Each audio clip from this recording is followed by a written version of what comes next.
పెద్దలు కూడా అప్పే. ఎక్కడికి వెళ్ళినా కోట్లు అప్పు తెచ్చాడు. ఆ అప్పు అంతా ఎవరి పైన పడుతుంది? మనలాంటి పేదవాళ్ళ మీద పడుతుంది.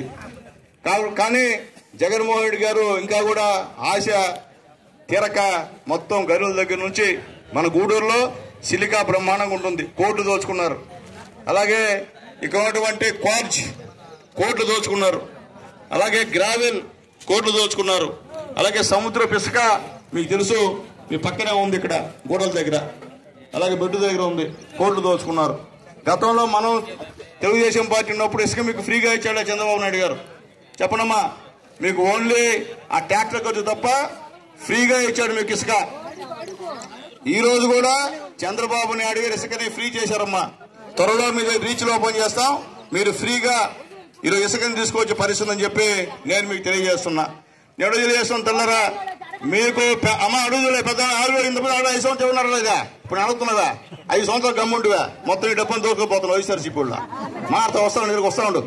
ఇప్పుడు గతంలో మనల్ని పేదవాళ్ళని, ముఖ్యంగా ఎస్సీ ఎస్టీ బీసీలని, మైనార్టీని మోసం చేసిన ప్రభుత్వం ఏదో ఉందంటే అది వైఎస్ఆర్ కాంగ్రెస్ పార్టీ ప్రభుత్వం చేసిన తెల్లారా. ముఖ్యంగా ఎస్సీలని తెల్లారా చంపేసిన మనల్ని చాలా మంది YSRCP government, Jaganmohan Reddy government. Doctor Sudhakar మీకు తెలుసు, మాస్క్ అడిగాడు కరోనాలో. అయ్యా పేదలు చచ్చిపోతారు, హాస్పిటల్లో మాస్క్ సరఫరా చేయమంటే అతన్ని చొక్కా చెప్పి రోడ్డు మీద ఊరేగించి పిచ్చి పెట్టిందని చెప్పి చంపేసిన విషయాన్ని గుర్తు చేస్తున్నా. ఎస్సీ ఆలోచించండి మీరు.